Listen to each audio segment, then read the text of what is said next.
આજરોજ Giants group of Botad Saheli દ્વારા સ્ત્રીઓમાં થતા સર્વાઇકલ કેન્સર રસીનો બીજો કેમ્પ રાખવામાં આવેલ, એટલે કે વુમેન્સ પેપિલોમા વાયરસ એસપીવીની રસી આપવામાં આવેલ। હાલના સમયમાં સ્ત્રીઓમાં સર્વાઇકલ કેન્સરનું પ્રમાણ વધતું જાય છે, ત્યારે નીતાબેન લાખાણી દ્વારા નાદિરાબેનને હોસ્પિટલમાં સર્વાઇકલ કેન્સર રસીનો કેમ્પ રાખવામાં આવેલ। નાદિરાબેન 20 છોકરીઓને રસી આપેલ અને નીતાબેન લાખાણી દ્વારા આ વેક્સિન લેવાથી મહિલાઓમાં થતા ફાયદા વિશે સમજાવેલ। આ લેવાથી સ્ત્રીઓમાં ભવિષ્યમાં થતા સર્વાઇકલ કેન્સરનો જોખમ ઘટી જાય છે। આ બીજો કેમ્પ કરેલ, જેમાં 20 દીકરીઓને રસી આપવામાં આવેલ। આ વેક્સિન માર્કેટમાં 3000 રૂપિયાની મળે છે, ત્યારે નીતાબેનના પ્રયત્નથી આ વેક્સિન 1300 રૂપિયામાં દીકરીઓને મળેલ।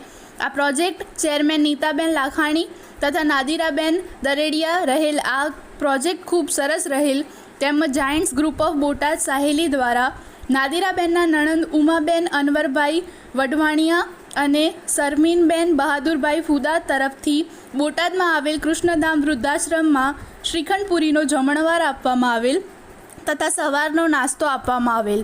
આ વૃદ્ધાશ્રમમાં 15 વડીલો હાલમાં છે। આ તમામને ખૂબ રાજી ખુશીથી જમાડવામાં આવેલ। આ પ્રોજેક્ટમાં નાદિરાબેનના નણંદો બંને તથા નીતાબેન, નાદિરાબેન અને સાહેલીના બેન હાજર રહેલ।